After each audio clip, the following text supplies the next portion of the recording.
बिस्मिल्लाहिर्रहमानिर्रहीम। मैं हूं जवाद और आप देख रहे हैं SGS एडिटिव चैनल। आज का टॉपिक है जी, अगर आपके फेसबुक पेज की क्वालिटी जो है वो ख़राब हो चुकी है। ख़राब इसी वजह से होती है जब आप लोग कोई भी कॉपीराइट कंटेंट चढ़ाते हैं या कोई भी ग्राफिक वायोलेशन करते हैं तो आपका जो पेज क्वालिटी है वो ख़राब हो जाती है।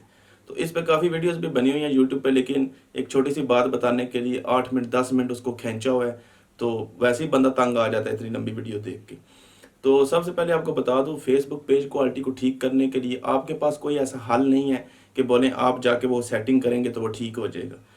ये ऑटोमेटिकली ठीक होगा। कैसे होगा? फॉर एग्जांपल, अगर आपको जो सा क्वालिटी ख़राब हुई है 1 अक्टूबर को, तो आपकी विद इन 90 डेज जो है वो आपकी जो वायोलेशन है वो ख़त्म हो जाएगी। आपकी पेज क्वालिटी दोबारा से ग्रीन हो जाएगी। ये सिंपल सी बात है। लेकिन ये भी बात ध्यान में रखें कि अगर आपकी वायोलेशन बहुत ज़्यादा हैं, 5 6 7 8 10 बहुत ज़्यादा अगर वायोलेशन आपने की हैं, तो फिर ज़रूरी नहीं है कि वो 3 महीने में ठीक हो। काफ़ी ऐसे लोग भी मुझे देखने में आए हैं कि जिनको एक एक साल भी लग गया है उनकी पेज क्वालिटी ठीक होने को।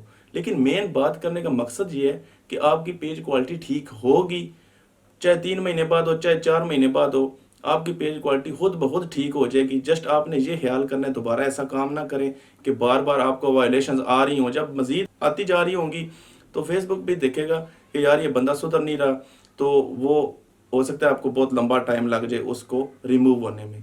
तो उम्मीद है आपको जो है वो इस चीज़ का आंसर मिल गया होगा कि पेज क्वालिटी कैसे ठीक होगी। अगर वीडियो पसंद आई हो लाइक कीजिएगा, शेयर कीजिएगा, मेरे चैनल को सब्सक्राइब करना ना भूलें। Thank you.